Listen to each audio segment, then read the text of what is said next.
7 attitudes qui humilient. Ceux qui ne te respectent pas. Si tu continues à te taire face au manque de respect, tu finiras par croire que tu mérites d'être traité ainsi. Cette phrase peut sembler dure, mais elle met en lumière une vérité que beaucoup refusent de voir. Il y a des personnes qui prennent plaisir à te rabaisser, à tester tes limites, à te faire sentir petit. Et le pire, elles ne le font que parce qu'elles ont compris que tu l'acceptes.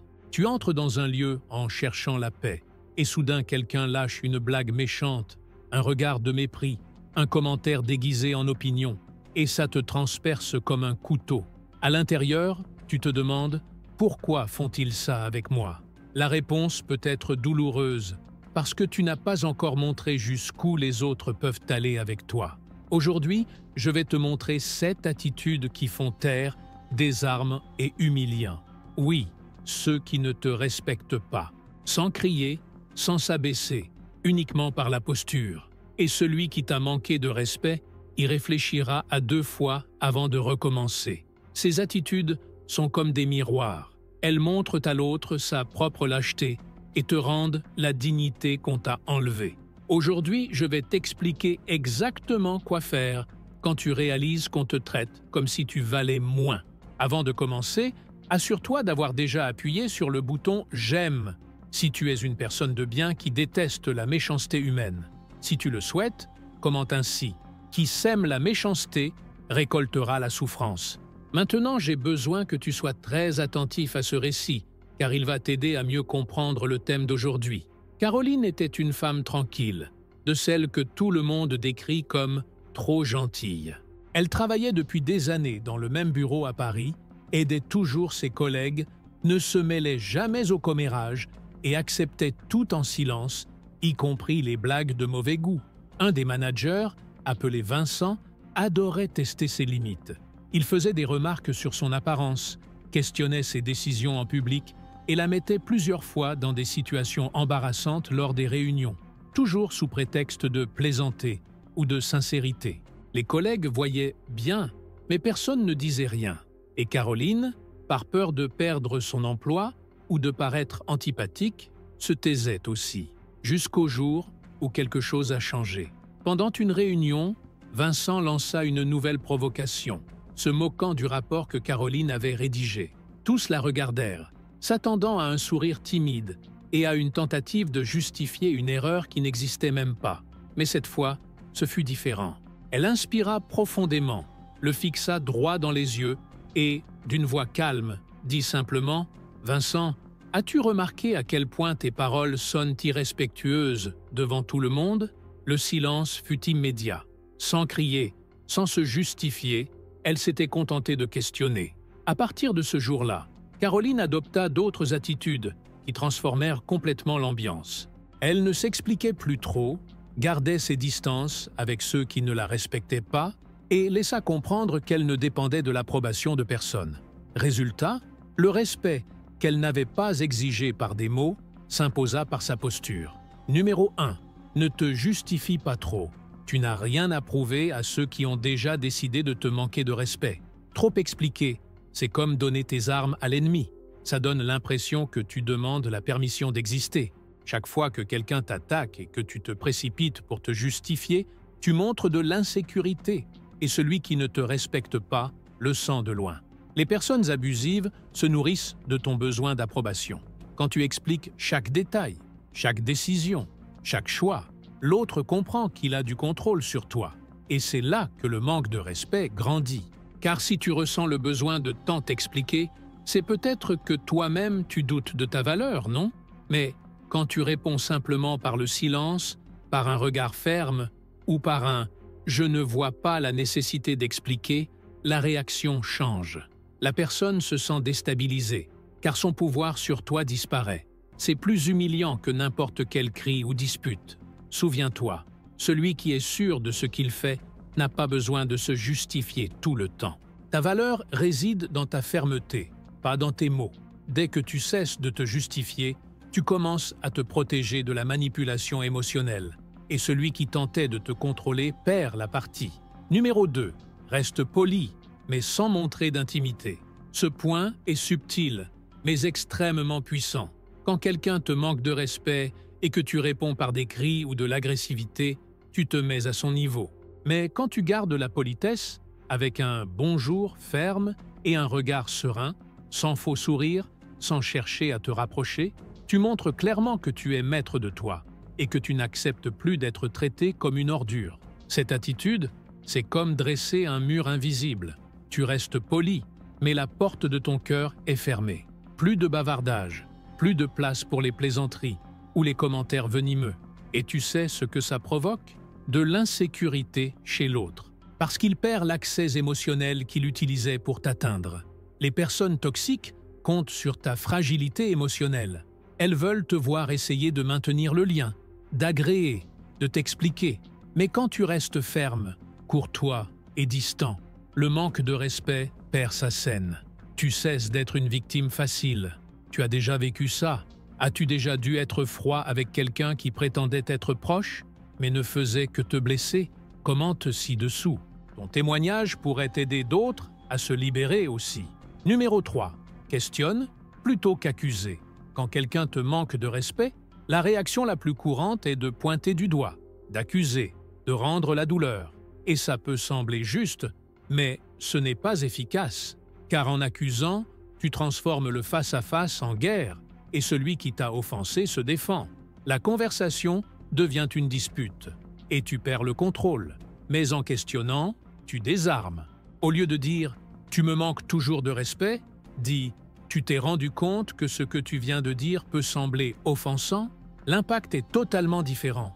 L'autre est forcé de réfléchir, pas de se défendre. La douleur est toujours exposée, mais intelligemment. Tu montres de la fermeté, sans créer un climat de conflit. Et parfois, ce qui semble être un manque de respect n'est que de l'ignorance ou une attente non exprimée. En questionnant, tu comprends mieux ce qui se cache derrière l'attitude de l'autre. Et celui qui t'a offensé, en voyant que tu n'es pas là pour la guerre, mais que tu ne te tairas pas non plus, se sent gêné, car il a perdu le contrôle du jeu. Cette posture change tout. Le respect ne s'impose pas en criant, mais en éveillant la conscience. Et questionner est la manière la plus puissante de montrer que tu n'accepteras plus des miettes de considération. Numéro 4. Montre que tu as d'autres options. C'est l'une des attitudes les plus puissantes et en même temps les plus silencieuses que tu puisses adopter. Parce qu'elle ne dépend pas de confrontation, de mots durs ou de disputes. Elle dépend de ta posture, de ta construction intérieure et de tes choix conscients. Vois-tu, les personnes abusives, manipulatrices ou irrespectueuses continuent de te blesser uniquement parce qu'elles croient que tu as besoin d'elles. C'est dur à dire, mais c'est la vérité. Elles sentent que tu vas supporter, tolérer, rester. Et c'est justement cette dépendance, émotionnelle, financière ou même sociale, qui nourrit le manque de respect. À partir du moment où tu commences à montrer que tu ne dépends de personne pour vivre avec dignité, tout change. Et quand je dis montrer, ce n'est pas publier des sous-entendus, ni faire des menaces. C'est agir. Continuer ta vie même quand quelqu'un essaie de te déstabiliser. Poursuivre tes projets, même si quelqu'un essaie de saboter ta confiance. Nouer de nouveaux liens, chercher des opportunités, étudier, évoluer, prendre soin de toi. Ceux qui t'entourent commencent à voir que tu as d'autres chemins, d'autres personnes sur qui compter, d'autres horizons que cet environnement toxique. Et ça dérange. Ça humilie celui qui te traitait comme jetable, parce qu'il croyait être ton centre, ton sol. Et soudain, il découvre que non seulement tu peux marcher sans lui, mais que tu avances plus loin qu'il ne l'imaginait. Et le plus incroyable, c'est que quand tu montres que tu as d'autres options, tu cesses d'accepter les miettes. Tu ne baisses plus la tête par peur. Tu ne te soumets plus par manque. Tu ne restes plus par convenance. Et quand tu te places dans ce lieu d'autonomie, de liberté émotionnelle, celui qui te manque de respect perd le contrôle, car il comprend qu'il n'a plus aucun pouvoir sur toi.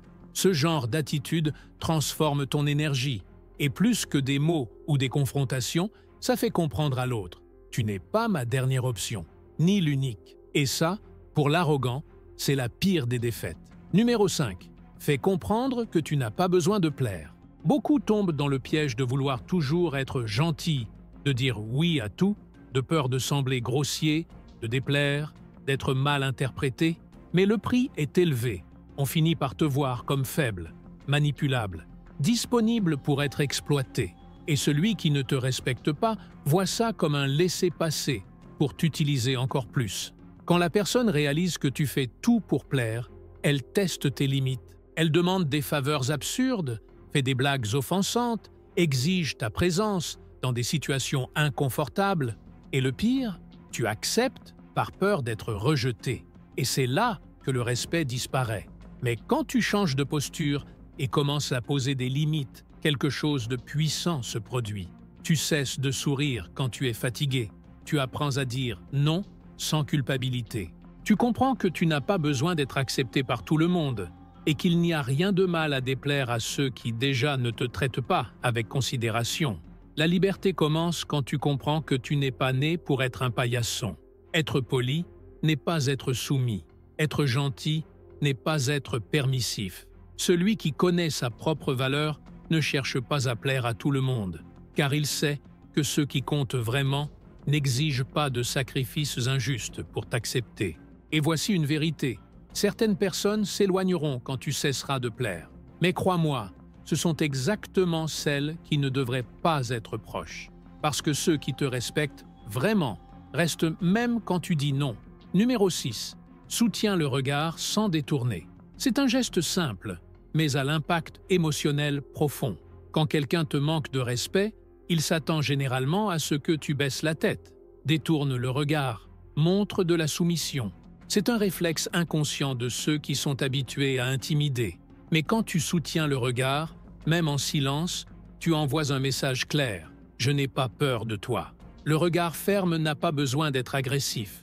Il ne s'agit pas de fixer avec colère, mais de montrer ta présence, de montrer que tu es là, entier, et que tu ne vas pas te rétracter.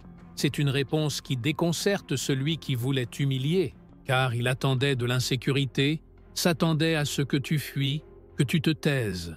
Et au contraire, tu restes ferme, calme, mais avec les yeux disant « Ne joue pas avec moi ». Soutenir le regard te connecte aussi à ta propre force. C'est un acte de confiance en soi qui te met aux commandes émotionnelles de la situation. Celui qui ne te respecte pas ressentira cet impact, car le manque de respect ne prospère qu'en l'absence de fermeté. Et le regard est la première façon de démontrer cette fermeté, même sans dire un mot. Dis-moi, as-tu déjà vécu une situation où tu voulais détourner le regard, mais tu as senti qu'il fallait t'imposer? Commente ci-dessous. Ton expérience peut inspirer ceux qui luttent encore pour trouver ce courage. Numéro 7. Quitte la scène avec élégance. Peu d'attitude humilie autant une personne toxique que de voir sa victime simplement s'en aller, sans scandale, sans dispute, sans supplier pour être traité dignement. Parce que celui qui te manque de respect veut un spectacle, veut une réaction, veut du drame. Il veut te voir essayer de comprendre, de plaire, de te justifier. Et quand tu pars simplement, tu lui retires la nourriture qui entretenait le manque de respect, ton implication émotionnelle. Quitter la scène avec élégance, c'est bien plus que couper les liens. C'est un acte d'amour de soi. C'est se regarder et dire « Je n'insisterai plus là où je ne suis pas valorisé ». Et plus encore, c'est décider que ton énergie ne sera plus gaspillée avec ceux qui ne savent que sucer, blesser, mépriser. Tu n'as pas besoin de scandale. Il suffit de t'éloigner fermement. Cesser de répondre aux messages. Arrêter de t'expliquer. Ne plus apparaître là où on te traite comme une option secondaire. Et le plus fort, ne laisser aucun espace au retour. Parce que celui qui t'a manqué de respect essaiera, tôt ou tard, de tester encore tes limites. Il enverra un message, tentera d'entamer une conversation, peut-être même demandera pardon. Mais tu auras déjà clairement montré, par ton silence, que la porte est fermée. Celui qui t'a sous-estimé sentira le poids de ton absence, et le silence de ton indifférence sera le son le plus fort qu'il entendra. La vérité, c'est que ceux qui te manquent de respect ne s'attendent jamais à ce que tu changes. Ils misent sur ta fragilité, comptent sur ta peur, sur ton effort éternel de plaire. Ils ne croient pas qu'un jour tu lèveras la tête, cesseras de te justifier, couperas les liens et avanceras comme si tu n'avais jamais eu besoin d'eux. Mais c'est exactement ce que tu vas faire. Cette attitude ne parle pas de vengeance, Elle parle de sauvetage. Sauver ta dignité, sauver ton estime de toi, sauver le respect que tu avais oublié de te donner.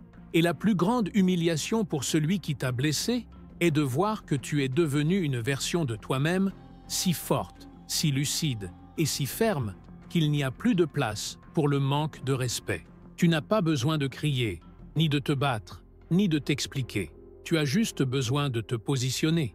Et celui qui ne respecte pas les mots finit par respecter les attitudes. Si tu es arrivé jusqu'à la fin, commente ainsi que le Créateur nous préserve de tout mal. N'oublie pas de t'abonner à la chaîne et de laisser ton like. Et si tu veux entendre plus d'enseignements comme celui-ci, j'ai laissé ici sur l'écran une vidéo que tu aimeras regarder. Clique dessus et on se retrouve de l'autre côté. À la prochaine.